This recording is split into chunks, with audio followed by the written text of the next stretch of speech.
Welcome to the Locked In Baseball Podcast. I'm William Locke. He is Luis Barranco. It is Sunday, April 5th. A weekend of baseball is in the books. Luis, how's it going? I mean, it's been a day. It's been a weekend. A lot of ball has been watched. Confirmed ball knower here. I have a lot of things to say tonight. A lot of things to get off my chest. Pause. But here we go. Let's just get it going. I mean, we just got today. There's some crazy ball games. A lot of extra innings games. A lot of things happened. Could have seen plays of the year happen this weekend. Man, how's your weekend? Good, fun weekend. Happy Easter, by the way. Happy Easter for those who celebrate. Also to our Jewish following. Happy Passover as well. I know Friday, you can confirm that as well, is the Orthodox Church is their Good Fridays this Friday. So to the season celebrations, happy celebrations, happy festival season. Indeed, yeah. Passover, Easter weekend. I had a good weekend. Obviously, watched the Michigan game on Saturday night. A lot of fun. Watched that at a Michigan bar in Chicago with some Michigan friends, so that was great. And Griffin was in town, Christian Brothers' friend from high school. So we hung out on Saturday. We're bopping around the city, showing them around, him and his girlfriend. So fun weekend. Nervous for Monday. Obviously, Michigan-UConn national championship. We'll see if Yaxel's healthy. How can you be nervous? Yaxel's playing. Because Dan Hurley, championship DNA. That's the only thing that makes me worried about this UConn team. They also got that Mullins dude who I feel like is just going to make like 10 threes. Yeah, I mean, it's just Dan Hurley in the playoffs. It's Dan Hurley in the tournament. It's like LeBron in the playoffs. Like you don't want to see Dan Hurley. Exactly. That's what makes me nervous. Yeah. But yeah, Michigan looks like a juggernaut. Dusty May is staying, so we're feeling good about them. It was a good weekend. Yeah, but it is baseball season, my guy. Did you Griffin get to chat some baseball this weekend, or me and who? Griffin? Yeah. He's a Brewers fan. He's very excited about the Brewers. Kayla obviously is a Cubs fan. We were all hanging out. She couldn't let it out, or she couldn't hold it in that she said she hates the Brewers. So thought that was kind of funny. But yeah, no, he's a Brewers fan. He's excited. Kind of the same conversations you always have about the Brewers. Like, they play good defense. They run the bases well. They do the little things right. They're scrappy. Yeah. They win games. We'll save the Brewers talk for later. But I actually watched a lot of Brewers baseball this weekend. Can I just be honest with you? I watched a lot of bad baseball this weekend. I'm sorry. Some of these games were just terrible this weekend. But I just got stuck with watching the bad games. Like I watched a lot of the Pittsburgh-Baltimore series this weekend. I watched Kansas City-Milwaukee. The Cubs-Guardians series, man. I woke up this morning, 5:30 in the morning, got my miles in, prepping for my half marathon. And, the first game of the day was Cubs and Guardians because the Yankees game got rain delayed and the Dodgers game got rain delayed. And lo and behold, I put the bet damn near by the Cubs and Guardians game. It was terrible, which we'll talk later. But again, William, what do you want to start today off? No, I was going to say I was at Easter brunch, whatever, today, lunch, and we had the Cubs-Guardians game on, the first game. It was terrible. 3 total hits in that game. We'll get to it later. The rundown for today's podcast, we got leading off, are the Yankees already running away with the American League East? We're talking Yankees, Blue Jays, Red Sox, Tampa Bay. We're talking that whole division, Orioles. Obviously, the way the game on Sunday just ended might have an impact on those conversations. And then we'll go into, there's been so many injuries across Major League Baseball this weekend. Some of them bigger than others. We're going to talk through some of those and kind of the implications that they'll have on these teams and their, seasons. And then before you continue the rundown, what was on the Easter plate? What was on the Easter? Was it a buffet style? We got to talk about that. There was a ton, man. It was Kayla's family friends. It was, ham, mac and cheese, bunch of bread, bacon, like salad. I'm probably forgetting something. Corned beef hash or whatever. Didn't have that. That sounds pretty good. There was a lot, man. And then we had like brownies for dessert.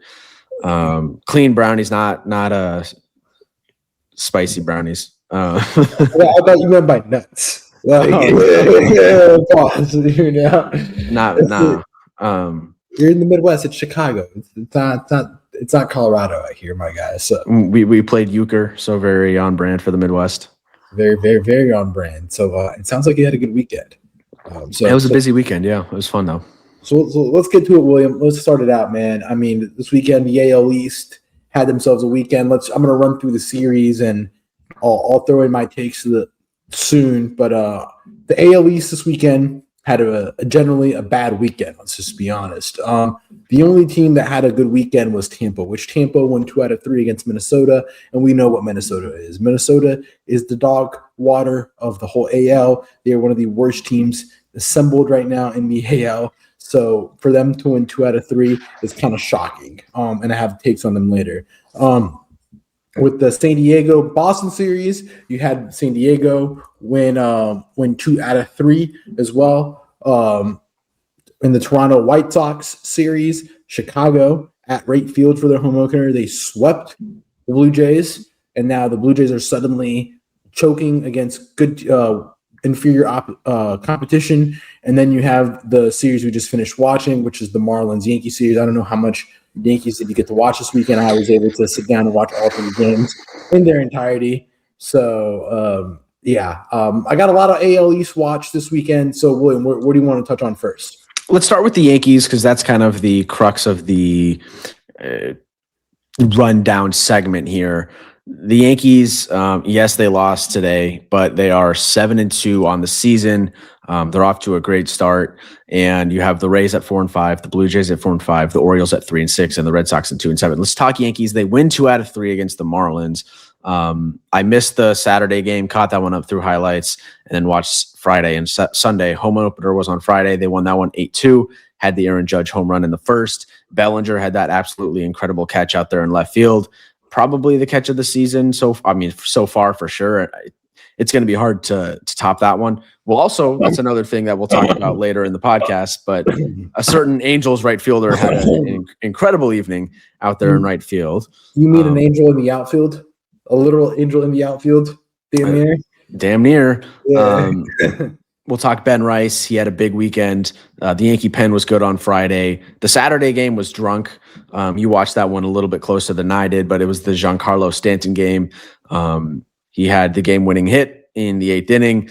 Bellinger had a homer. Yankees had 10 walks in that game. Bednar, another huge outing, 30-plus pitch save. And the Yankees got the win 9-7. Ryan Weathers started that one and wasn't very good. And then on Sunday, that was a freaking frustrating loss. Marlins win 7-6. Jake Bird blew it in the 8th inning, and then the Yankees tried to make a comeback in the 9th, but fell short. Aaron Boone pitch hitting Jose Caballero for JC Escarra at the end there was certainly a choice. But what were your thoughts on this series, Luis? Where do you want me to start? Do you want me to be unhinged hot take right now? Do it. I never thought. I've been waiting for today to happen. I know you probably were thinking, like, can we just record tomorrow? Because I'm full. I'm tired. I don't want to edit tonight. But I have to get this off my chest. I've never once thought I would say this, but I am ready for Anthony Volpe to come back and be the shortstop, the everyday shortstop for the Yankees. And that is like no offense to Jose Caballero. I still like him as a player. My whole problem with Jose Caballero is there's just a lack of consistency, and he is not an everyday player. As we see, he is not hitting the ball well. The back half of the whole Yankees lineup isn't hitting the ball well at all. And it goes to my next point that I just don't think that the Yankees infield is set. Like the infield today will not be the infield that starts game 1 of the postseason. I don't know. Okay, well, yes, if they make it. But Ryan McMahon hasn't been great. He just got his first hit since the San Francisco series. Caballero is not, that doing too hot. And I still think Caballero and McMahon have places on this teams. I just feel like they need reinforcements, just like guys that can platoon. Obviously, Volpe's coming up. Maybe you pick up another left-handed bat to play at third base. Again, Ahmed Rosario. I mean, what's the point of having Ahmed Rosario if you can't push guys like McMahon or even a Caballero? And even Jazz Chisholm hasn't been great either. Jazz Chisholm had one of the worst series this weekend that I've seen play. Like that play last night in the 9th inning, you could, and I don't want to be revisionist history and blame mistakes from yesterday or the day before, but you can make a good argument tonight on pod right now that the Yankees lost tonight's game because of Jazz Chisholm's 9th inning blunder. if Jazz Chisholm doesn't make that blunder, David Bednar doesn't have to pitch like 40 pitches or whatever he pitched last night. He pitched more than 30, I know. He doesn't have to pitch that much. And maybe he is available to pitch tonight, and that's the biggest thing. The pen, obviously, the dam had to break at some point. And I think the biggest thing at the pen, we say that with Camilo Doval, the inconsistencies are there. Joe Girardi was drunk on the telecast saying, hey, maybe you let Doval pitch tonight and give him that confidence boost. And I'm like, I understand, but the AL East is so competitive this season that I don't think you can't just be giving games away. And so those are just my big things. Jazz is not playing great. Just horrendous at-bats too. It's not even a defense. It's just horrendous at-bats. Going 0 for 5. And tonight, yes, he had that 1-2-run double, but again, it's just terrible. And the back half of the lineup needs to step it up. I don't think McMahon will be I think they need to find somebody to platoon McMahon, and I think we need Volpe back ASAP. Well, we thought we were going to be getting the McMahon Rosario platoon this year, but Rosario has 6 at-bats on the season, and like watching McMahon, it's like whenever he gets a hit, it feels like a Christmas miracle. I mean, he's 2 for 23 on the season with 11 strikeouts. That's an 87 batting average with a 363 OPS. But look how he played last season. Even in his like second half stint with the Yankees, he wasn't great. No. I know they put up the stats there too. And okay, what's the argument of having McMahon in the lineup? The argument is that he's a great defender. And even then, this season, I kind of feel like the defense is kind of taking a little bit of a step back. Like Ben Rice isn't, a Gold Glove defender, but he's bailed out McMahon on a lot of plays at third on like the throws at third base. Mm-hmm. And so, they need to do something because honestly, yes, these wins are great. And it's great that they're 7-2, but tonight they could have won. And, you're not going to get away with 5 guys doing all the work in the lineup. Yeah, and you go back to the conversation we had last week on Friday where the Yankees had that new mentality that they were kind of bringing out of how they take every game very seriously. Not that they didn't last year, but like they're laser focused. I think at points last season they were losing focus in like the getaway day games like today where, you've already won the series, but there's a huge difference between winning the series and finishing the sweeps. I've always said it. You say good teams win series, great teams sweep series. And this is a series that the Yankees should have swept. It was a sloppy game today, a sloppy series. The bullpen wasn't great on Saturday and Sunday. And yeah, they left one on the table today. To the point on Volpe, I see your point on Caballero not being an everyday guy. He certainly does not feel like an everyday shortstop. And obviously Volpe has a couple seasons under his belt as being an everyday shortstop. Very frustrating for Yankee fans watching him last year, but again, he was respectable before he got injured last year, and then he was playing through injury for most of the season. And last year was such an outlier defensively. The first 2 years of his career, he was a strong shortstop. He was a plus shortstop. He won a freaking Gold Glove at shortstop as a rookie.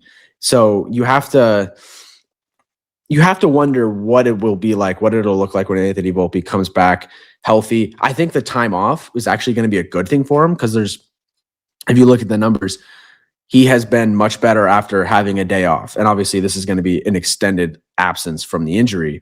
This is more than a day off, William. This is like a retreat. But maybe it'll be a good thing for him. He plays a little bit less this season.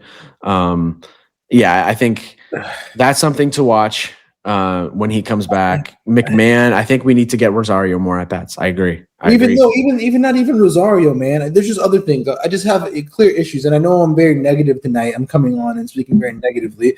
But what does Waldo have to do to get back on the roster? Like, I'm serious. Yeah. Like, what does Waldo have to do? And I understand Jason Dominguez is killing right now AAA. I mean, you go look at the AAA roster for the Yankees, it's like the equivalent of the Dodgers. But, Dominguez is kind of blocked by the outfield. But what does Waldo have to do to get at bats? My other question is, tonight, what's the point of getting a Rule 5 guy, Winquist, who's never played a major league game and not giving him an opportunity tonight in a game where, all of your bullpen is taxed? You were down to really just like Yarborough and Bird. And that's the only 2 guys left. And then Winquist. And it stinks because even Michael Kay said on telecast tonight, said, oh yeah, Winquist's parents and girlfriend have been coming to every single game waiting for him to pitch. It's like, what does he have to do? If we gave a Rule 5 draft for this kid, what's the point? You could have heel up, which, I mean, that's another discussion. I mean, Ryan Weathers is not ready. Ryan Weathers is definitely a bullpen guy. I know they talked about how they adjusted his arm angle, and you can clearly see, but he doesn't have that put away pitch. And like I see, he would get ahead in counts last night, but he couldn't put him away. Yeah, and he talked about that after the game. Yeah, and that's the things. Those are the things. And for all the negative, I'm gonna actually be positive now. Last night's game, the Saturday night game, was a game that the Yankees would lose last season. They didn't have the timely hits. They weren't generating the walks. They got down in the game early, came back, and then they got down again, and then they came back again. The Marlins are going to be a frustrating team. They know that they're undermanned talent-wise, and they were doing little, nuances of the game, like Girardi pointed out. They would the pitcher would set up with 10 seconds, and he would hold the ball and wouldn't pitch it till it's 2 seconds on the pitch clock, making the batter stay in the box for 8 seconds stationary. But again, last night's game is a game that they lose, and they ended up winning it. Also, in all of the games, they went down. In the Friday game, they were down in the first inning. In the second, last night's game, they were down at the start, and even tonight they were down. And for Free not to be sharp and them to be competitive, that is a very positive sign. Agreed. Yeah, last year this would have been. I mean, we got swept by the Marlins last year, and remember the first game, the Friday game, was an absolute disaster, 13-12 or whatever it was. So yeah, they would have lost the series last year. Feels good to at least win the series. Again, you wish you got the sweep. On Jazz, I mean, he's been rough. 7 for 36, 12 strikeouts. That's a 194 batting average with a 515 OPS. No home runs on the season. He does have 4 stolen bases. He's been running the bases pretty well, which has been a nice plus, but he just hasn't been getting on base. That's one thing from this weekend that my takeaway is, like, Liam Hicks was having a brutal weekend behind the plate. The Yankees were just running on him all weekend, especially in that Friday game. But not on the ABS. And that's another thing we got to point out, how the over-aggressive Yankees on ABS got like railed this weekend by it. And so, yeah, there are benefits on being aggressive on ABS, and we saw it in the first 2 series. Now, this weekend, they were just getting everything flat out wrong. And I think they were sipping their Kool-Aid way too much. Yeah, and there was a couple pitches in the 9th inning there that the Yankees could have challenged, that were called strikes, were clearly balls, and they didn't have the challenge, and they weren't able to use it. What were your thoughts on Boone pinch hitting Escara for Caballero there at the end? Well, I just know that's not going to happen in the playoffs. JC Escara will not be on the playoff roster. He shouldn't be. I don't understand having 2 left-handed catchers on your team. Just not. I still, out of the 6 through 9 hole hitters, I feel like Wells is the one that's going to get it going here soon. Like, let the weather heat up, and then, he's had a good behind a dish. I know the bat's going to come around. The other guys, I just don't know.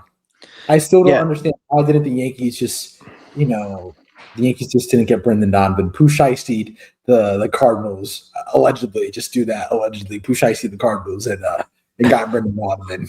I don't understand bringing in Escara cold off the bench when, Caballero hasn't been great this year, and you wanted the lefty versus righty matchup, but he's the only lefty on the bench, and that's not really a bat that I'm excited about bringing in. I was thinking Goldie, but I don't want to keep on talking. We've been like 20 minutes into this talking about this, but let me just say this, because I have other things on other series. When was the last time the Yankees actually had like an impact back like Goldie off the bench? Like a veteran, like a decent veteran. Like, I feel comfortable. Like, if I'm you, I'm comfortable. I see Goldie, I know he's going to give you a good at bat and at least do something, like get a productive out. I mean, I thought the bench was decent last year after the trade deadline, to be honest. We were talking about how deep we thought they were heading into the playoffs. I know, I'm just cool. But hey, winning 2 out of 3, doing better than other teams in the AL East. Let's talk Toronto. Man. Toronto's problems, man. I caught pieces. Is that bullpen? That bullpen just doesn't have it, and they have those injuries going on with Cody Ponce and everything. It's just not there. They ran a bullpen game this weekend. Alejandro Kirk fractured his thumb on Friday. Jeff Hoffman blew another save. Like, we knew that their problem was the closer spot and the bullpen. Why didn't they invest in that? Why are they still investing into things that they don't need? Like, yes, is Dylan Cease a nice piece to have 100%? But I think you're comfortable with the Jays with their starting rotation. I know the injuries have hurt them a lot with Savage and Shane Bieber, but why didn't we bolster the pen in the offseason? Why didn't Rodgers decide to hey, let's go get Edwin Diaz, even if we have to go pay, a 20% extra on top of what the Dodgers had to pay because we're in Canada. That's what they literally needed, and that's their problem. I mean, the defense wasn't good this weekend either. Again, the White Sox aren't that good, and they ended up, winning 2 games handily. The Friday game was, again, 2 errors. So that's the story with the Jays so far this season is sloppy defense, sloppy base running, and bad pitching and injuries. I mean, the injuries started before the season with Santander going out with the torn labrum. That happened in early February, mid-February, before they really even started playing spring training games. Doesn't even count because he wasn't even a factor of last year's team. That's true. And then you had now Kirk going down this weekend, which is obviously he had been struggling to start the season, but I still think that's a huge loss for them. And then the rotation is just insane. I mean, Berrios, Bieber, Cody Ponce, Trey Savage, all injured. They also have Bowden Francis. He's out for the season with Tommy John. It's not the Blue Jays team that we're used to. And we talked about how every game matters. It's still early. It's only April 5th right now. But you look at the week that the Yankees had, who did the Yankees play? They won. The Yankees went to Seattle. They won 2 out of 3 at Seattle. And they won 2 out of 3 against Miami at home. Yes, and they should have swept the Marlins for sure. But you look at what the Blue Jays did. They just lost 2 out of 3 to the Rockies, went to Chicago, and got swept by the White Sox. Those are games that are definitely going to matter when we're watching the standings very closely in September. Can I be a douche? Sure. It's like, how they say Yankee way losses? Jays way losses. That is a Jays way loss. Those are series those are teams they should be pounding. And what worries me the most is the way they're playing defense. Right now they are 6th. They have 6 errors, which is 22nd in the league, not where you want to be. They were one of the better defensive teams in baseball last year. And I don't know. It's just I don't think the defense is the problem. I think it's the bullpen. I mean, you have no faith in the bullpen. There's what's the pecking order? Jeff Hoffman's blowing their saves. They still haven't fixed their error from last year. It's like the definition of insanity. Okay, you brought everybody back, and yes, you did improve your rotation, but you have injuries in the rotation. And I think, the rotation can make it happen with what they have right now with Cease and Gossman. Those are 2 wins right there, right? That's how they're pitching. But your bullpen is garbage. Not great. Yeah, they were 19th in errors last year, so maybe I was a little bit overvaluing them, but they did play good defense in the postseason. Right now, if you look at their reliever numbers, 24th in ERA, 23rd in WHIP, 11th in walks per 9, 29th in hits per 9, and 18th in home runs per 9. It's a good point. I mean, the bullpen is not looking good right now, which is kind of surprising because they brought in Tyler Rogers, which is a move that I really liked, and he's been fine. Louis Varland. But Hoffman, it's something we've been on for a long time. If they wanted to go out and really make a move that would have scared the rest of the American League East, they would have fixed that closer role, because I hate to be that guy, but they win the World Series if Jeff Hoffman doesn't blow a save in Game 7. Told you so. I mean, and this is the thing. It's just I look at the bad teams. I love thinking matchmaker, whatnot. I love doing that. It's just what bad team is going to have a closer to give out like that, the trade? I don't see any team with expanded playoffs. I think there's going to be a lot of teams in contention. I don't see anybody being outright terrible, and the teams that could be out of the contention aren't going to be giving them away for just peanuts or the prices that the Blue Jays could pay. For example, we talked about San Diego last pod about how they could have a bad weekend and they have they're a middling 500 team at the deadline, do you think they trade Mason Miller? Absolutely not, because the team control, how young he is, and what they just gave up for him.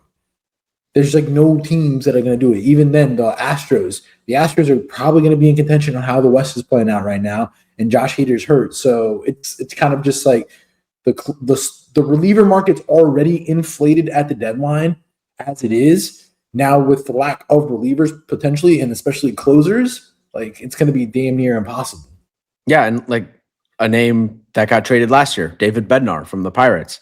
He was a guy that if he did, obviously if he didn't get traded last year and he was still on the Pirates, and we'll get to the Pirates later, but theoretically that maybe was a name that could have been available at this deadline, but he got traded last year. They're an interesting team to watch the rest of the way. The Blue Jays, they have a tough schedule this week. Well, really early this week, they're playing the Dodgers for 3. So that's kind of that's a wake up call early in the series or early in the year. And the Dodgers are an absolute wagon, man. Like, talk about them. We're talking more East. I don't want to talk about Boston because I think we're going to just talk about the same soap opera stuff that we always do. But I've been saying, were you able to catch Baltimore this weekend? Wait. Why don't you want to talk about Boston? We're talking all AL East here. I know we're going to talk about Boston later. It's just like I want to talk about Baltimore. Okay. Baltimore is a more noteworthy thing in my book. I mean, you look at Baltimore, they're probably, if not the second best talent team in this division, you can argue, talent-wise, and they're not getting it done. I don't know about. I mean, it's the Yankees in Toronto. I don't think that. You don't think they would? Baltimore. You want to take Baltimore's lineup with Gunnar, Adley, Pete Alonso, a healthy Jackson Holiday, healthy Jordan Westbrook. I know that Jackson's coming back here soon. He's in AAA, Norfolk. And then they got Jordan Westbrook. I know he's out for the foreseeable future, but still, Tyler O'Neill. Like, that's still a good team. On paper, it is a very talented team for sure. They haven't been looking good. This series for me is more about the Pirates, but it's also the interesting narrative of the Orioles coming off to a really slow start for sure. 100%. It's about the Pirates, but also about how I've been saying this. Baltimore, I don't know what's wrong, but I just don't feel right about them. I mean, they should be, when you play a team like Pittsburgh this week, what was the score? Yeah, it's right here. Pittsburgh won the first game 5-4, 3-2, the second game and 8-2. Like, you got to be more competitive. It just doesn't seem right, man. Albernaz ejected on Sunday in the 3rd inning. Yeah. I mean, it happens that. And I mean, it's not like Pete's hitting nukes. Pete's not hitting homers right now. Gunnar's come off to a slow start. Something's clearly up in Baltimore, and that's what I'm saying. Like, people want to sound the alarms with Boston and be like, oh, Boston, sell the team. But think about the amount of new pieces that they're trying to fit and put into everyday roles, and just new pieces that are trying to fit. While in Baltimore, you're pretty much running it back with the same roster. You're adding 1 or 2, 3 guys into that lineup, and you're not performing that well. And you've had some pretty easy series thus far. I mean, preseason, I know we were higher on Pittsburgh, but I think it's safe to assume that you would favor Baltimore over Pittsburgh. And then they played Texas, and we know Texas is a big magic, 8 ball, that I think you would also favor Baltimore over Texas. Is it just that we are just really thinking that we really feel that Baltimore, are we really overrating Baltimore? Or is it that, they're just not good? I think like Gunnar hasn't gotten off to a good start. He's 8 for his first 37, which is a 216 batting average. Does have 2 home runs and a 742 OPS. The OPS is respectable. It's not abysmal. And then like Pete off to a slow start, 229, only 1 home run, 651 batting average. Taylor Ward's gotten off to a really hot start. He's hitting 343, and like the team numbers offensively aren't awful. They're 8th in average, 14th in OPS. But the rotation hasn't been good. The defense hasn't been good. They're 26th in the defensive rating right now on Fangraphs. I don't know. They just, if Gunner's not having like an MVP caliber season and Pete's not hitting well, like, yeah, this team is going to kind of go as they go. Bassett got absolutely shelled today. Only lasted like 2 2/3. They lost Zach Eflin to elbow discomfort back in March, his first start of the season. Like, we didn't like this rotation to start the year, and now they're already banged up. It's really like, okay, you feel good when Trevor Rogers starts, but when everyone else starts, there's a lot of question marks. It's just crazy to think about this team. What was it? They won 90 plus games a couple of years ago, and like they've ran it back with the same core, and they just haven't taken that next step. And that's why I'm just struggling with Baltimore. That's why it's just like we see them, but it's just like I don't know, something's just not right. 2023, they were 100-game winners. That's what I'm saying. And yeah, I don't know. I mean, they need Holiday back. That'll be nice. The hamate bone thing is weird. Like Corbin Carroll's been good this season, but damn good this season. You don't know what people are going to look like when they return from that injury. In the past, it's been a pretty debilitating injury for the full season, losing some of your power as a result of it. But yeah, we'll see with the Orioles. They're off to a slow start. They have the White Sox. Yeah, White Sox and Giants this week.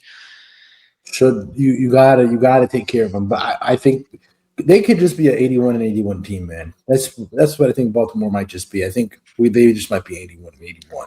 They might be more in that group of Texas, Sacramento, and that group of 81-81 teams. And San Francisco. Yeah, and I think going off the beaten path right here, we're going to talk about the Pirates, man. This series is about the Pirates, man. The Pirates are on fire. I mean, Connor Griffin came on in his debut. He was hitting 7th in the order, 1 for 3 with a walk, and his first career hit was an RBI double. You can just tell that there's juice with that team. I mean, O'Neal Cruz hit a homer today, 3 RBIs, winning 8-2.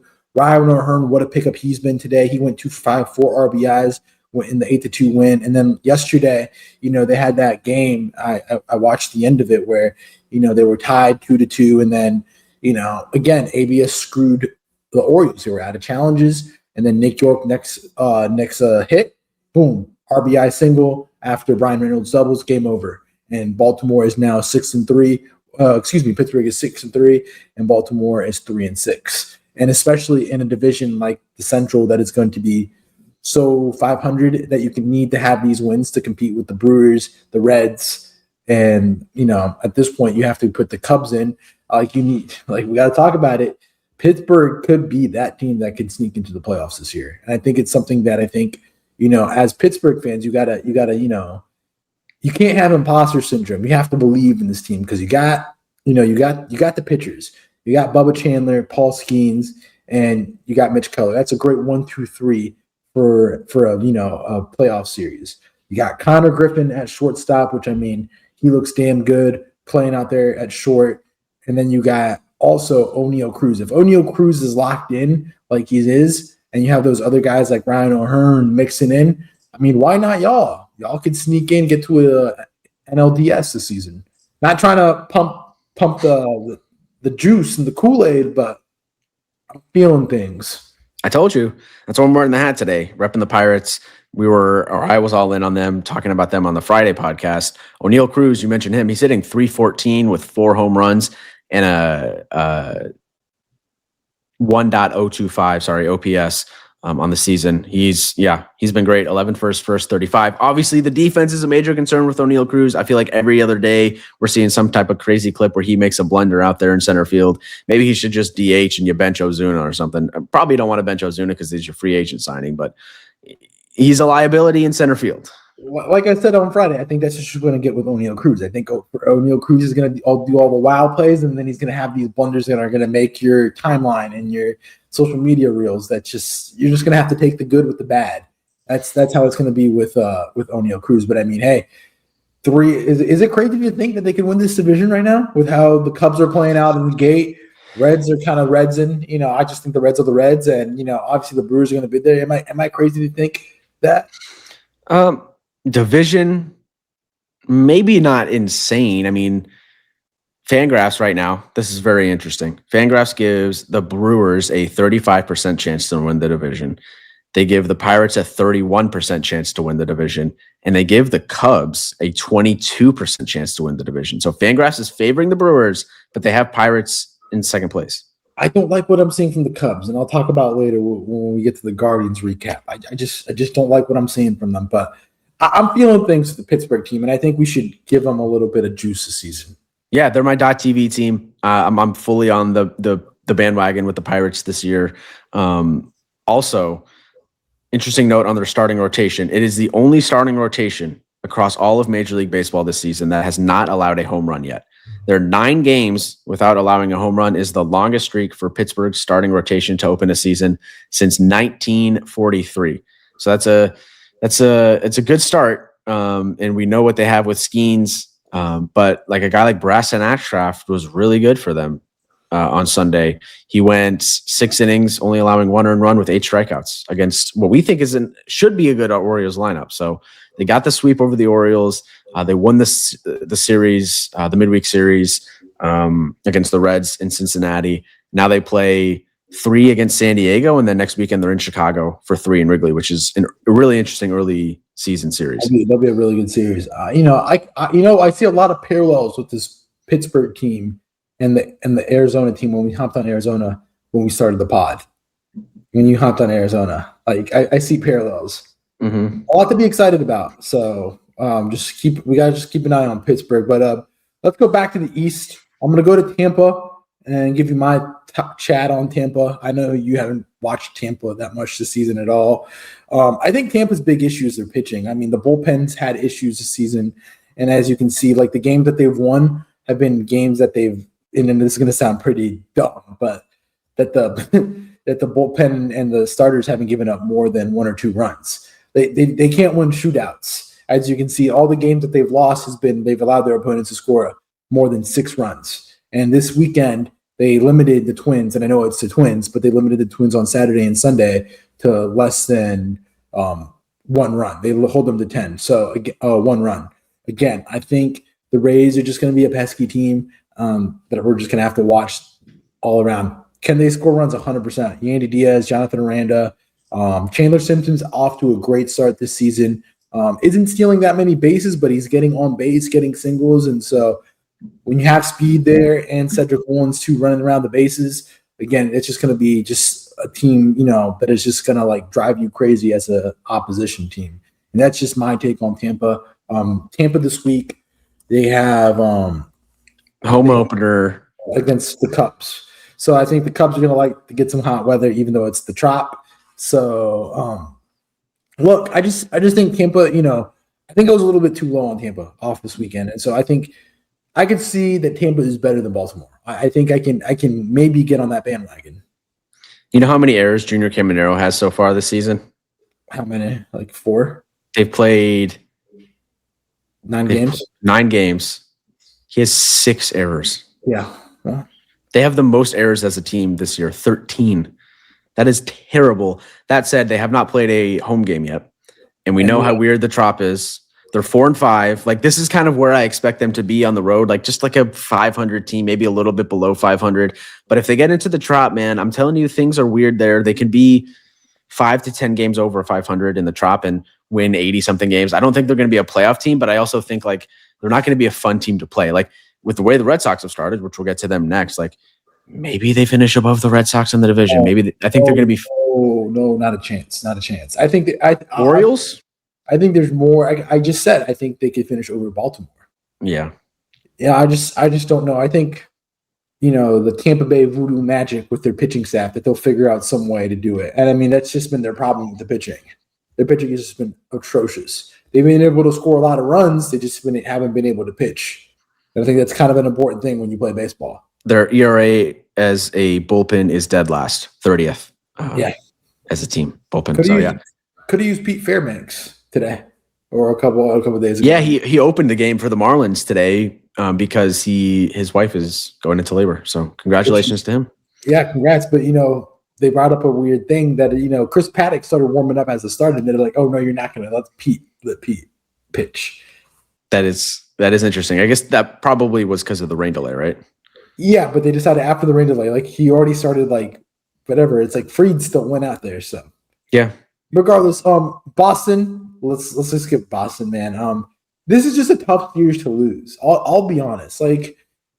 And I'm not going to sugarcoat it, fans. To Boston fans, it's tough. I mean, Friday, Marcelo Meyer, he's looking like he's catching up to it, getting better as the season goes on. And I think that's what these young guys need in Boston. They just need those in-game reps. And I feel like I can see how he's improving. Wilson Contreras hit the homer. Yesterday was a tough loss. I mean, you were in the game. You clawed back. But then, Tatis hit the double to center, and then Ramon Laureano hit the single off Chapman, and then it was just game over 3-2. So last night was obviously a tough loss to swallow when you have Chapman pitching. And then today, you have the 8-6 game where, again, I told you about Rangers not looking too hot, giving up 4 earned in 4 innings pitched. Again, it's a tough loss, but again, you're scoring runs, and if your pitching improves with Ranger a little bit, Willier's looking nice, Marcelo's getting it together. You just got to be patient with Roman. Again, these post WBC hangover, you can see it with the players. It's still with them, but I just think that they're just not this bad. Yes, they're 2-7, but I think they're gonna get better. You know who they play this week to start on Monday? Who? Milwaukee. And again, that's just gonna be a tough series. Top of the rotation too: Brandon Woodruff, Jacob Mizorowski, Chad Patrick. It's not fun. I mean, they have lost 7 out of their first 9 games. Something only 6 other Red Sox teams have done since 1950, and only twice this century, 2011 and 2019. Roman Anthony said, quote, "This is unacceptable. It's unacceptable to the fans. It's unacceptable to the standard that we set for ourselves." It's frustrating times in Boston right now. 2-7. Again, if you go 2-7 in June, okay, that's frustrating, but it's not going to be a huge story. If you go 2-7 to start the season, fans are going to get anxious. I mean, they were chanting "sell the team" this weekend. That's how bad it got. Because the only reason they're doing that is because that they did it. And I'm going to say it. Boston fans, I understand your frustration. Yes, you are the Boston Red Sox. You're a top 5 team historically in the game. You have one of the biggest fan bases. You have one of the biggest, net revenue in major leagues, and you're not spending that way. I completely understand that. It reminds me of how the Cubs were ran a couple years ago, when Cubs fans were getting anxious and weren't spending in free agency. And now look, the Cubs and Jed Hoyer re-signed everybody and Brock Bregman. If the Red Sox went 2-7 with Alex Bregman on the team, they'd be all right.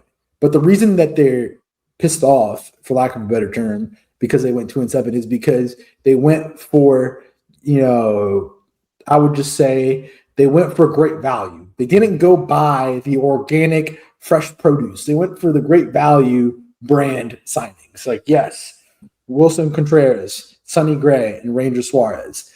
If it was Alex Bregman and, I don't know, I can't remember who was the big fish pitcher in free agency this summer, this winter. I mean, Cease. It wasn't a good pitcher market. If they signed Cease, Alonso, and Bregman, if that was their offseason and they went 2-7, yes, you'd be alarmed. But at the same time, you'd be like, okay, well, they gotta get it together. The only reason that you guys are mad, is because you guys didn't get what you wanted in your Santa Claus card, and you're off to a slow start. And there's obviously going to be growing pains. If you had the same signings, different signings, and the same amount of signings, and the same things happen, you're going to get similar results. Obviously, some of the signings haven't worked out thus far. The Andrew Monasterio and Caleb Durbin trades haven't worked out, and it obviously stinks when you see Alex Bregman kumbayaing in Chicago, and you also have James Tibbs and Kyle Harrison looking like legit major leaguers right now. So I understand your frustrations that end, but you guys are just being irrational. Again, I guarantee you, if it was Alex Bregman, Pete Alonso, and Dylan Cease instead of these 3 guys that they got this offseason, you guys wouldn't be this frustrated. You'd be like, it'll be okay. Yeah, but isn't that the point though? They're mad because they didn't get the free agents that they should have gotten because they're the Boston Red Sox and they can spend the money like the Dodgers or the Yankees or the Mets. But I understand them not wanting to give long-term contracts. But this is my thing. Pete Alonso's off to a slow start. Also off to a slow start. Alex Bregman's off to a slow start. The only big free agent signing that's actually worked out this summer is Dylan Cease, and even then, they haven't won. It hasn't been Kyle Tucker. Kyle Tucker's not playing that great. He's not hitting the ball well right now. What are his numbers? He was hitting 154 last week. He's hitting 273 with the 745 OPS. He's been solid. But that's my point. They're just being irrational. And I can tell you right now, if it was, they want to come for Breslow's head because they didn't sign those guys. If they signed those guys, they were 2-7, they'd be okay. Of course, but I think the whole point is that they didn't sign those guys, and it's the Boston Red Sox. But do you think it's okay to make these long-term commitments like they wanted to? Well, Kyle Tucker's not a long-term commitment. He signed a short, crazy AAV deal. You just said it, crazy AAV. You just said it right there, crazy AAV. Nobody in Major League Baseball does that contract but the Dodgers, and you and me both know that. Yeah, that's true. And so let's just do that. Do you think it's smart? What did Pete get? Do you think it was smart for the Red Sox to give Pete 5 by 160? Yes. Do you think it would have been smart? Yeah, that's where we wanted him to go. I know we want him to go, but when you look at it long term, do you think it fits? Yes. Okay, yes. Do you think it was smart for them not giving Bregman the money at his age and how he's performing? Yes, but he also can't underestimate the leadership qualities that he has. I know, but my points are that it's just like I see Breslow's vision. I might be the only Breslow defender. You might be. I think I was in Boston. I think they would behead me, like a la 1700s American Revolution style. Like you mean French Revolution? What? French Revolution, not American Revolution. Yeah, well, yeah. That's my whole point. I see why they're mad, but I also just think that you also have to be fiscally responsible. I get it. I mean, look, they need the other guys in the rotation to step up. If Ranger's not going to be good, that's a huge, huge deal. They gave him a lot of money this winter. Sonny Gray had a good start. I think it was a Saturday game, much better than his first start. But yeah, the team needs a lot of work right now. The lineup has not been producing. The lineup has been producing, but there are guys in that lineup that have not been, like Trevor Story's hitting 119. Wilyer Abreu's been the highlight of the team this year. He's hitting 429 with a 1,300. Caleb Durbin hasn't been great. Roman Anthony hasn't gotten it going yet. 235. Trust me, I'm feeling that one. He's on my fantasy team. Was one of my early picks. Wilson Contreras, so far that trade has been a disaster. But again, it's only 31 at-bats. Like, I'm not ready to fully judge guys until they get 100 ABs under their belt in the regular season. It's still very early, and 2-7 is not the way you want to start the season. But obviously, I'm not giving up on the Red Sox just yet. That said, now that we've talked about every team in this division, do you want the silver lining before you keep going? Do you want the silver lining with the Red Sox? Sure. Blue Jays have lost everything this week. Got swept by the White Sox, and they lost the series with the Rockies. The Orioles lost the series with the Rangers, and they also lost the series this weekend with Pittsburgh.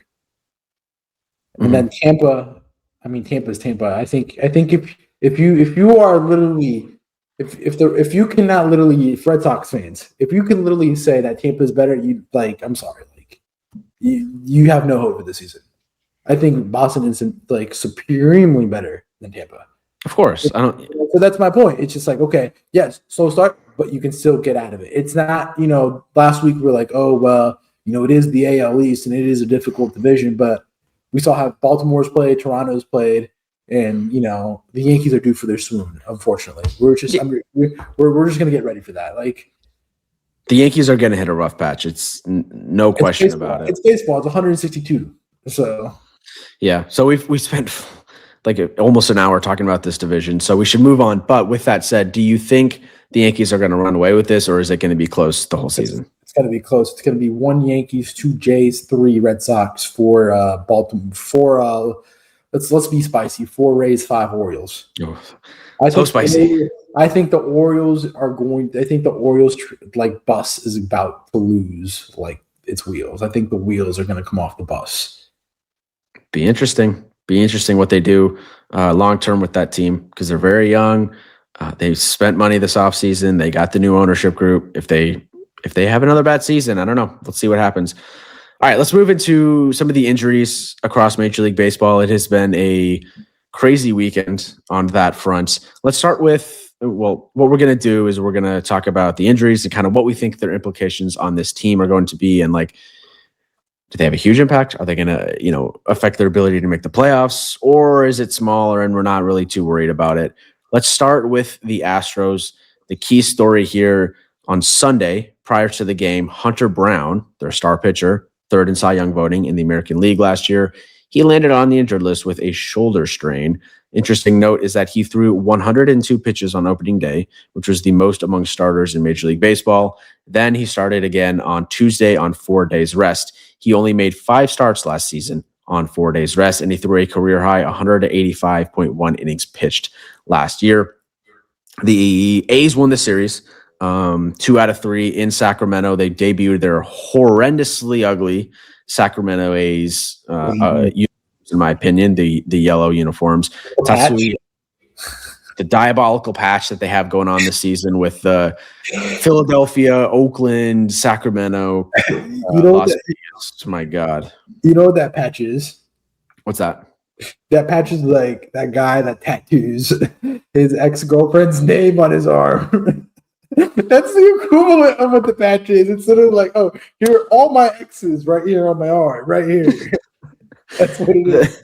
The A's need to rebrand, man. They shouldn't call the Athletics anymore. They should change their name to the. No. The A's have so much history that you can't do that. Don't get me wrong. The A's have great history, but what are they known for? They're known for moving cities. They're known for relocation. Players. They've had great players, Hall of Famers. Don't get me wrong. I totally agree.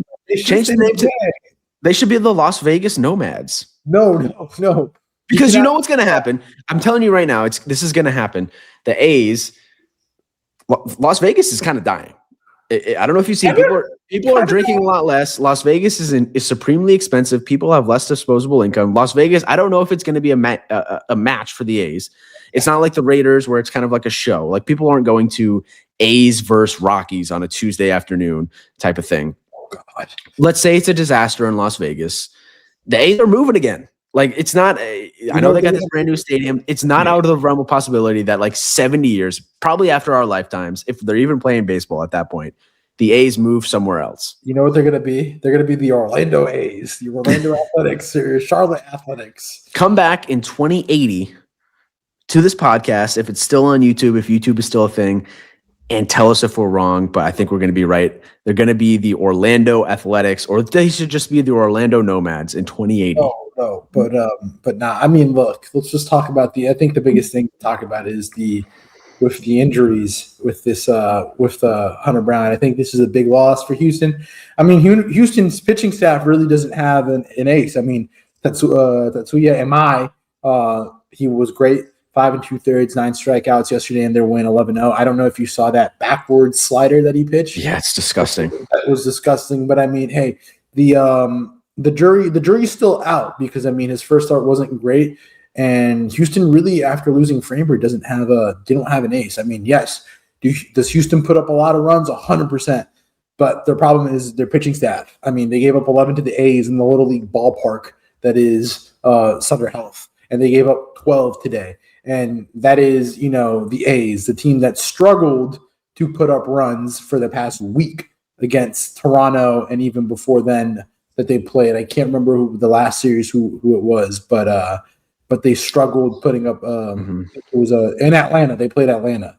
They struggled putting up runs in Atlanta, and they struggled in Toronto. And you're giving up 12 and 11. You're letting that team get hot. And of course, they're getting hot right before they travel to New York to play the Yankees and do their little New York tour. So again, I think this is a huge loss. Hunter Brown is a Cy Young candidate in the AL, and you don't replace those. Those don't just grow on trees. Yeah, that's a huge loss. And you look at the guys behind him that are going to be replacing him or trying to fill his role. You mentioned Imai, who had a good start today, but we don't know the jury is still out. Christian Javier has been terrible so far this season. He's pitched 8 1/3 innings, 12 earned runs. That's a 12.96 ERA. Mitch Burrows has a 5.91 ERA through 2 starts. And Lance McCullers, who was great in his first start, wasn't as good in the second. He's 11 innings pitched, 4 earned. So there's a lot of question marks behind Brown in the rotation. Are they going to be able to hold up with him injured? Who knows? But the good news for them, in my opinion, is that division could be terrible.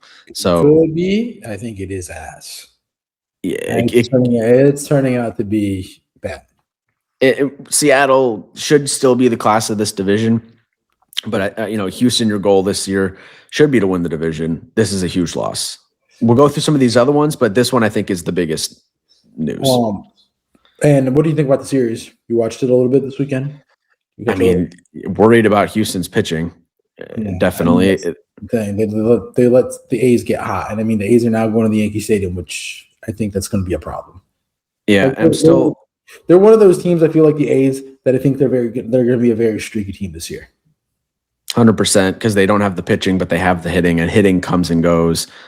Nick Kurtz still really struggling to start the season.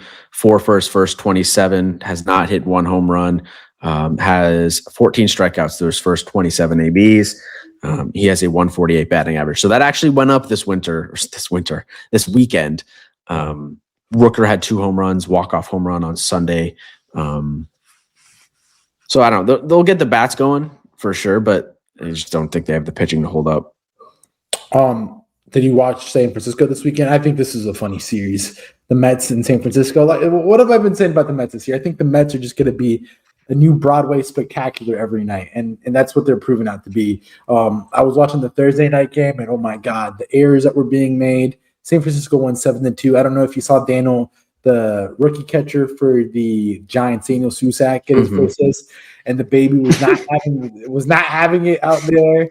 And then, I mean, hey, I think the biggest thing about the Mets this weekend, other than the injury that I'm going to get into, is that the signings just turned out this weekend. Bo Bichette, Marcus Semien, Tyrone Taylor had a great weekend. Clay Holmes was strong on Saturday night. Again, they won Friday 10-3. They won Saturday 9-0 and 5-2 today. I think the biggest things are, number one, Juan Soto dealing with some right calf tightness, which we know how calf injuries are. And I expect them to treat it with a lot of caution. They're going to image him back Tuesday when they get back to Citi Field is what I saw. And then, the announcers calling themselves the Yankees B Squad. I don't know if you saw that clip on. I thought that was a heckler. No, that was. I think it was on the telecast. No, it was a heckler. Oh. It wasn't the announcer saying it. Oh, okay. Well, that would have been bad. But I mean, it was funny. The heckler. But when they have But it's just like the Mets are so like, why are you ever going to look down on yourselves? Like, have some self pride, man. It was a Giants fan. He was heckling. Oh, so yeah, it was funny. They always have.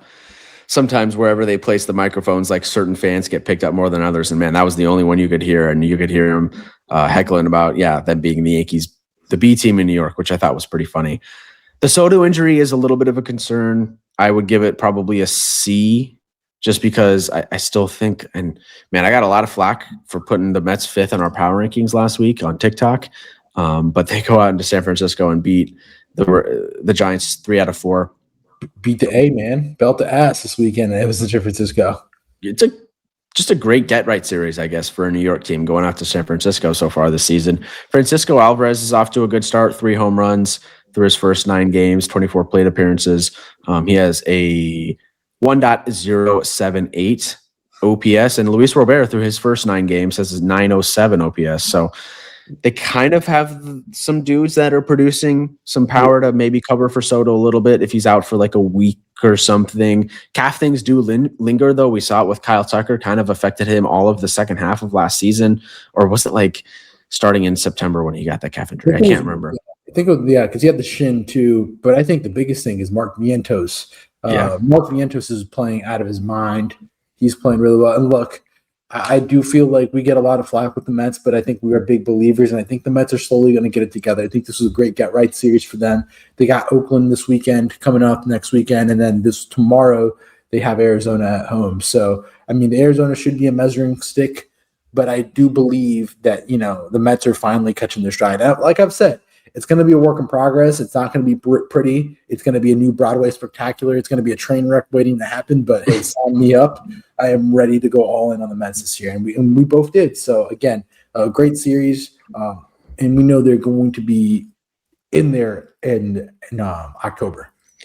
You mentioned Vientos. Through 7 games, he has a 476 batting average with a 1236 OPS. He has been very good, a nice fantasy pickup for my squad, if I don't say so myself. I was going to pick him up. I was going to pick him up, but I didn't. It was too slow. And then also on the injury front, we have Mookie Betts landing on the injured list with a strained oblique. He left the game with a back injury on Saturday. It was later diagnosed as an oblique injury on Sunday. The series, the freaking Dodgers just destroyed the series. Was drunk. Let's just be honest. It was drunk. I mean, the Dodgers put B to A on Friday, 13-6. Ohtani, Tucker, Betts, and Freeman all homered, combining for 10 RBIs. Andy Pajes had himself a homer. He had himself a whole series too. And then on Saturday, 10-5, Freddie had 2 doubles, hitting 550 doubles for his career. And again, Andy Pages hit another homer. Then today, the Dodgers were down 6-1 because Roki doesn't have it as a starter. Pitched 5 innings, 6 earned, 3 walks, 5 strikeouts. So we're down 6-1, and they came back with an Ohtani solo shot and Dalton Rushing into Oscar Hernandez. So look, man, the Mookie Betts injury is going to be one that, yes, it is a concerning, but just let him sit. Just let him sit till June. And we know how obliques are. We saw it with Jazz last year and with other players. Just let him sit. Let him get right.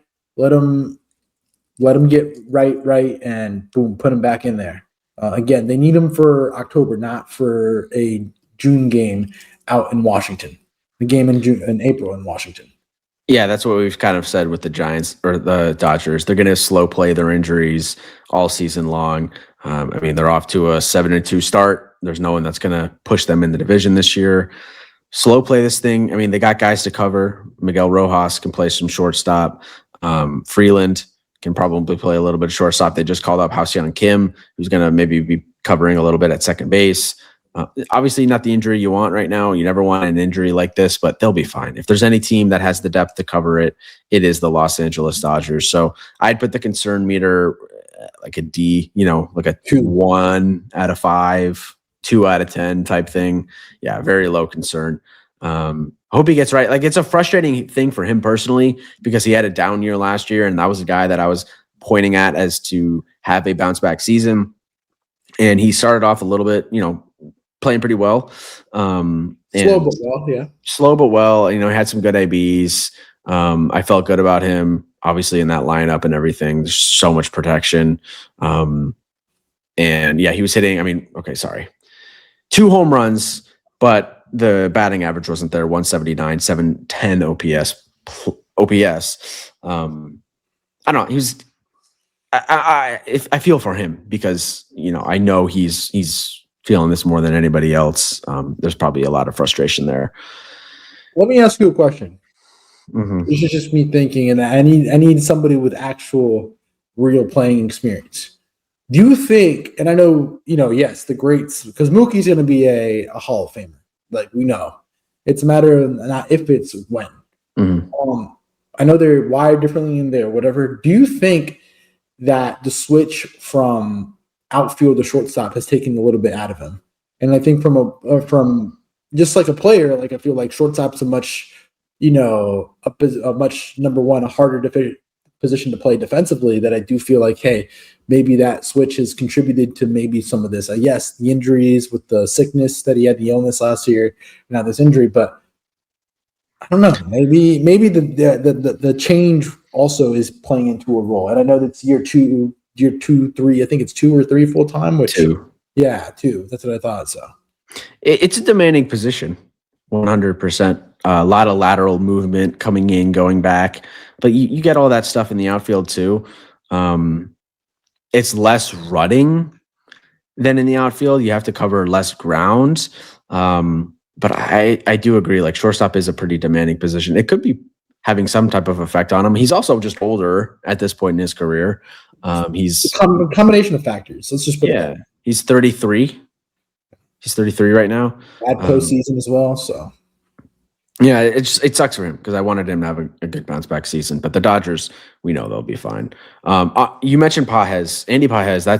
Andy Pages has probably been the story of the season so far for the Dodgers, maybe even in all of Major League Baseball. I mean, he's been one of the best hitters in the league. He's hitting .471 through his first 9 games with 3 home runs, a 1.294 OPS. He's been great. The Dodgers have been doing a lot of work, or the Dodgers did a lot of work with him in the offseason, trying to focus on hitting pitches in the zone. Like, he chased a lot last year, and through, I think it was Saturday. Where's my phone? I have the stat.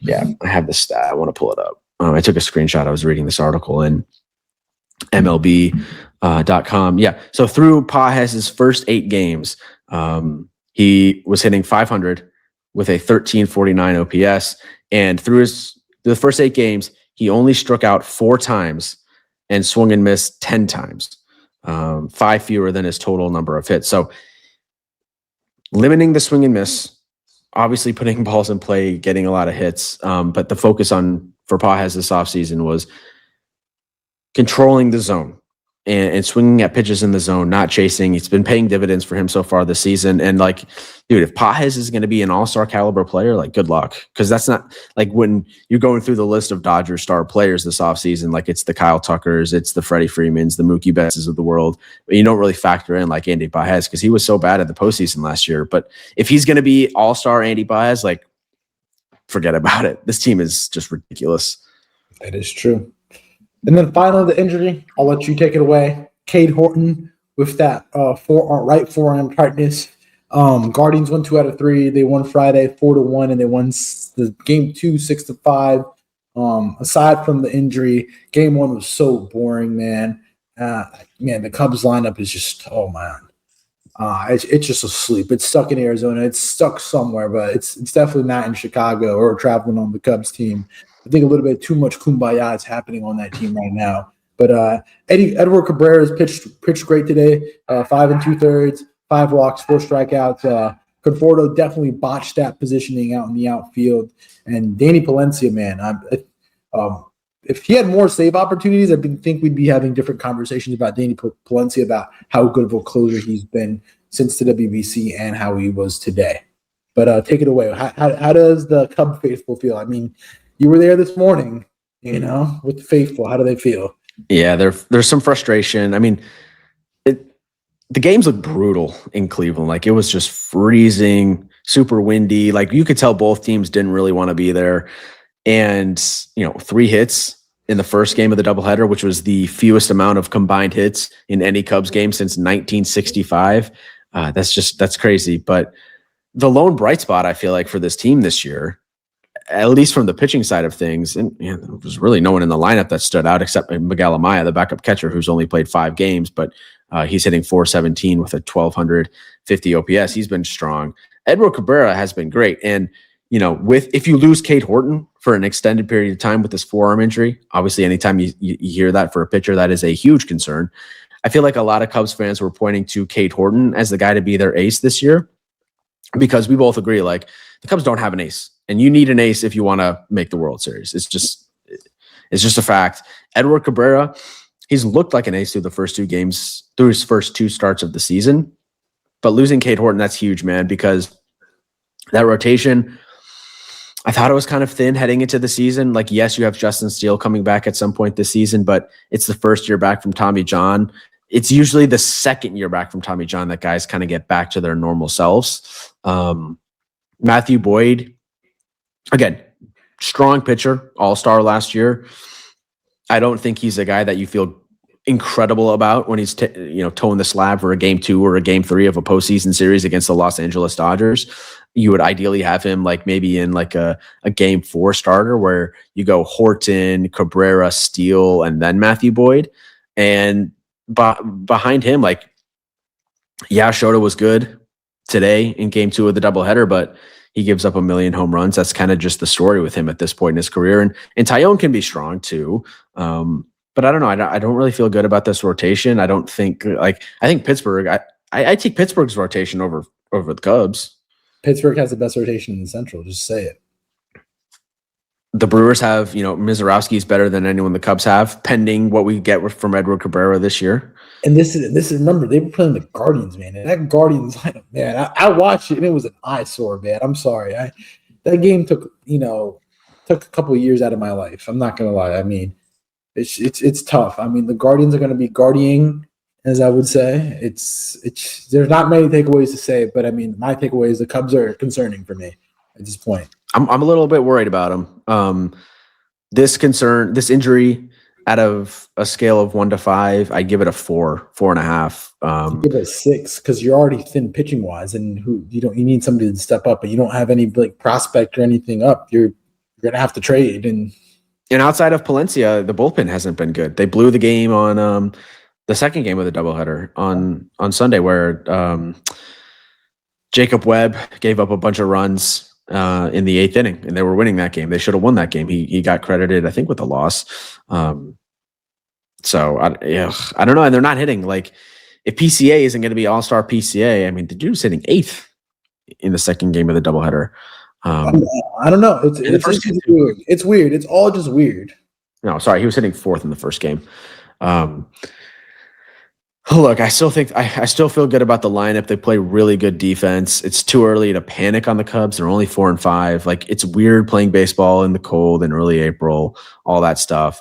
The pitching is a concern. And look, the Brewers they're going to keep being the Brewers. Like, people are going to continue to overlook them. We finally didn't do that in the preseason pods. We're like, well, the Brewers have earned the right for us to believe in them. And I don't think the Cubs have. My thing with the Cubs is I feel, I told this to Kayla. I feel like Kayla this offseason, when I talked to her when we were at Josh's wedding and afterwards, like when we were back home, she was like putting her, slamming her hands on the table, re-sign everybody, extend everybody. And you do that, but what did you do in the offseason to address the pitching? And the pitching's always been the issue with them. Cabrera. At the deadline, but that's the only thing. You had more than just Cabrera. You had the relief pitcher. You lost the relief pitcher to Philadelphia. It was Keller. So, again, what are we doing? They lost a lot in the bullpen. Yeah, they're kind of it's a retooled bullpen. Thielbar is there, but they brought in Phil Maton, Hunter Harvey, Hobie Milner, Jacob Webb. The Cubs completely overhauled their bullpen this winter. And sure, that's great. They had a good bullpen last year, but it works. Just don't know what you're going to get from the bullpen year to year. I feel good about Palencia as a closer, but they need Seiya. They haven't seen Seiya play yet this season. Right field's been a shaky position. They would have had a no-hitter in game one of the doubleheader. Conforto doesn't misplay that ball in right field. Matt Shaw doesn't look good in right field. And I'm not saying Seiya Suzuki is, Fernando Tatis Jr. platinum glove level defense out there in right field. He's not, but he's more competent than what they have out there right now. I still think they're going to be a playoff team. It's still too early to give up on them, but it's a little worrying. Yeah. Let's run through some games that we haven't ran through this podcast. Philadelphia played Colorado. Philadelphia won 2 out of 3. Phillies won 10-1 on Friday. Saturday 2-1, and then Colorado won today 4-1. And then we had Cincinnati play the Rangers, and then it was the Reds sweep. They won 5-3, 2-0, and 2-1. The Reds had the longest errorless streak to begin a season, 8 games on Saturday. William, any takeaways from those two series? No, the Reds, though, are playing great defense. Like you said, that's the longest streak in franchise history, or ties a franchise record, the 8 games. And then Sunday, they didn't have an error, so they actually have the franchise record. So good for the Reds. They're off to a pretty good start, 6-3. And then the Rockies are 3-6. I know they won that series against the Jays. They lost the series against the Phillies, but 3-6 is strong. I mean, their over-under was 52.5, something like that, 54.5. It is my favorite pick of the year. So watching the Rockies, they got just trounced on Friday in the home opener. Gave up 9 runs in the first inning. Fans were like, all right, well, we know what we got from this team this year. But yeah, they're playing decent baseball so far this season. Yeah. I don't have any takeaways to that one. Atlanta, Arizona, did you catch any of that series? It was a split. Atlanta won Thursday 17-2, and they won Friday 2-0. Arizona won today 6-5 and 10, and Arizona won yesterday 2-1. Any takeaways on those series? I want to talk about Drake Baldwin a little bit. I was on that point. I feel like this is a good series. Before you get into Baldwin, I think it was a good series, good measuring stick series. I think both of these teams are good. I know Arizona got trounced, and I think Arizona's bullpen's a work in progress, and the rotation's a little bit of work in progress after the big three. Once they get Corbin back and Merrill Kelly back, I think it's going to be a work in progress. But both teams look like they're going to be there in October to me. They'll be definitely in the playoff hunt. The 17-2 game was wild, and I was frustrated with Sewald because I picked him up in fantasy, and then he blew the Friday game with the 2 home runs. But yeah, Drake Baldwin, won Rookie of the Year last year. You never know what you're going to get in the sophomore campaign. Sometimes there's a sophomore slump, but Drake Baldwin has been showing no signs of a sophomore slump to start the 2026 season. He, through his first 40 at-bats, he has 4 home runs with a 300 batting average and a 1.003 OPS. He's been great. And you think about him in the context of the Braves lineup. You got Acuna, who's off to a slow start. Austin Riley off to a slow start. Matt Olson Also off to a decent start, a pretty strong start with a 951 OPS. Mauricio Dubon's actually been pretty solid for them. But if Baldwin can be a bopper, and once Acuna and Riley get going, like, you feel really good about that Braves lineup, man. I'm excited about Jake Baldwin, what he can do. And to your point, I think both of these teams probably going to be fighting for a playoff spot come mid-September, late September. And that's the thing. You said it best. Acuna's off to a slow start, and I do feel like once he gets it going, I think this lineup is going to be very good. Acuna's stealing bases. The teams, again, once they get firing on all cylinders, let the weather get a little hotter, let the battery get bumping out there in Atlanta, I think it's going to be a good team to watch. Let their pitching get a little bit healthy too. And the crazy thing is that they're doing it with Reynaldo Lopez, who missed a lot of last season, and Bryce Elder has been pitching really well. So again, let's see what they do. In the National League East, guess what team that Fangraphs gives the best odds to win the division? The Braves. It's the Mets at 83%. I thought you were just asking me because Braves are, but I got the Mets again. I'm riding the Mets this year. The Braves are second at 77. Or sorry, that's to make the playoffs. They give the Mets a 40% chance to win the division, which is first. The Braves, the second best chance to win the division at 31%, and then the Phillies 27%, which is third. The Marlins are in first right now, but it's still very early. I'm riding those Mets, baby. We're on the Mets train, but regardless, let's keep it moving. I watched a lot of the Milwaukee series this weekend. Milwaukee won 2 out of 3 against Kansas City. Bobby Witt's off to a really slow start. They played 2 games yesterday. Milwaukee won 5-2 in the first game. Then Kansas City won 8-2, and then today the Brewers won 8-5. The Brewers were first in runs up until yesterday, where Houston gazumped them. They're second in runs and first in stolen bases as of yesterday. William, can you guess what team's number 2? Number 2 in runs or stolen bases? Stolen bases. Yankees? Yeah, the Yankees are number 2 right now. Wow. I mean, Giancarlo has a lot to say about that. Yeah. So, no, but look, man, I think, we talk a lot about the Brewers, how they, they do the little things right. They play good defense. They pitch well. I think the biggest thing that they do really well on, and off the team that I've watched in the past week and a half of ball, their hitters are very disciplined, and they get pitchers to throw a lot of pitches. I mean, they got Seth Lugo out of there by the 5th inning. Chris Bubeck was out pretty early today. Those are things that, don't go noticed on scorecards that often. But when you get these, like, in playoff series, we saw it last night with the Yankees, where the Yankees literally exhausted all of their bullpen.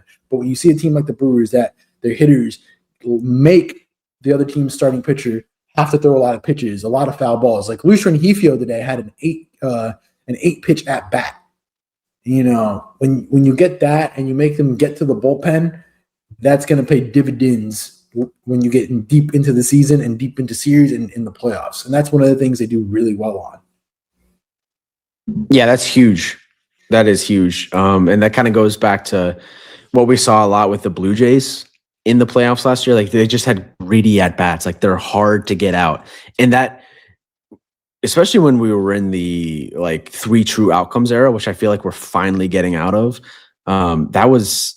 Yeah, having at-bats like that were rare in that era, but now it's kind of coming back. It's cool. It's in vogue again, which is great because I prefer that type of baseball as a neutral fan watching these games. And to get guys like Gary Sanchez to work at-bats and work counts. And he's having a good season. He's having a renaissance type of season. At first base, too, so they're doing a great job. So that's I will say that. But regardless, good series win for the Brewers. I'm going to need to see a little bit more of Kansas City to give a whole rundown.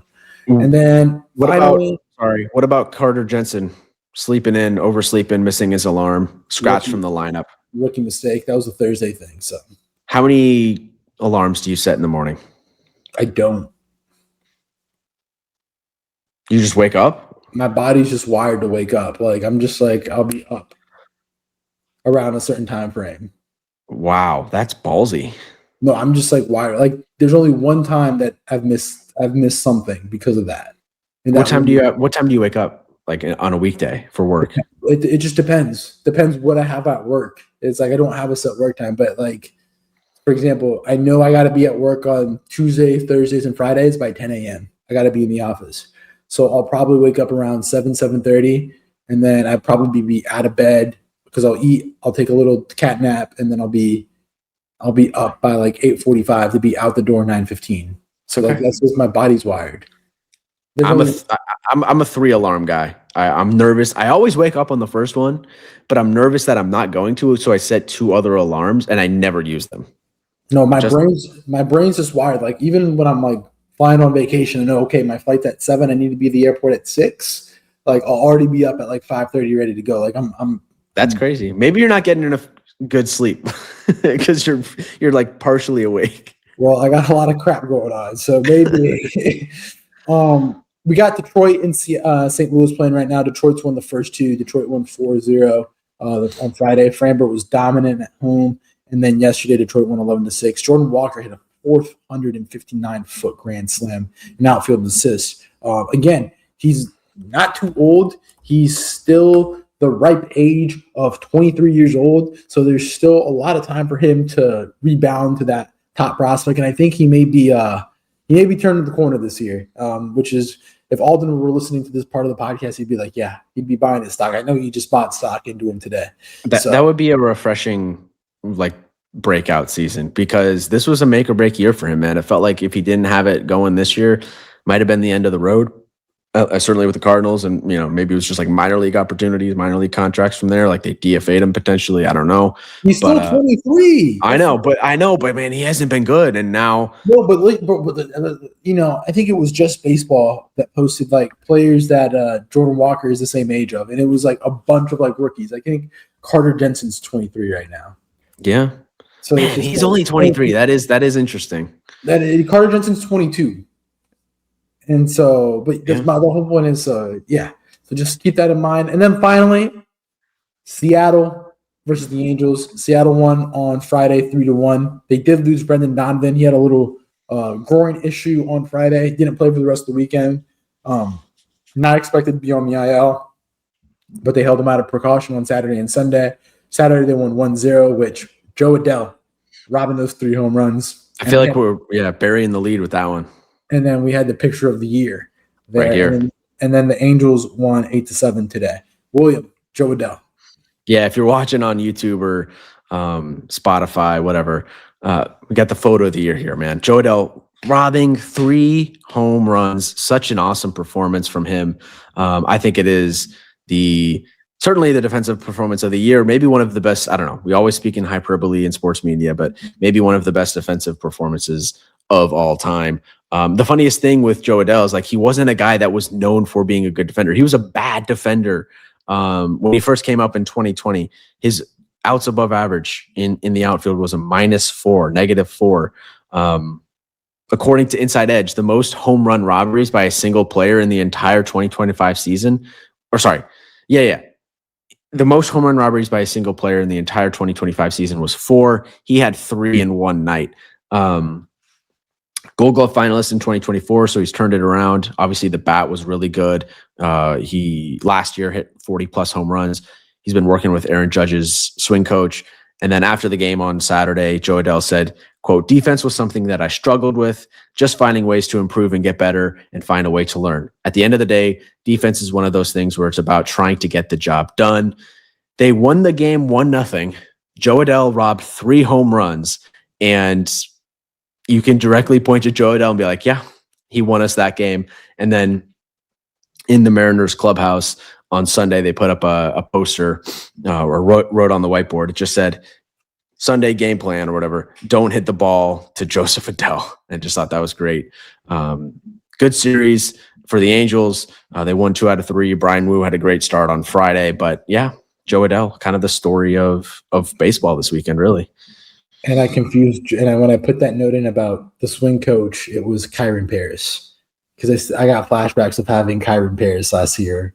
Kyron Paris was the one who worked with Judge's swing coach. Sorry.